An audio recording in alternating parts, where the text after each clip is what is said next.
وإذا تتلى عليهم آياتنا بينات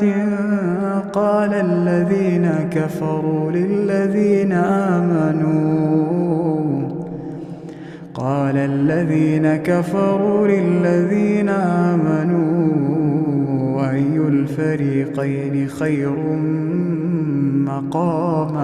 أي الفريقين خير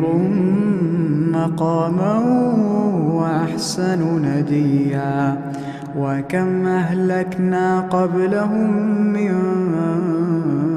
قرن هم أحسن أثاثا ورئيا قل من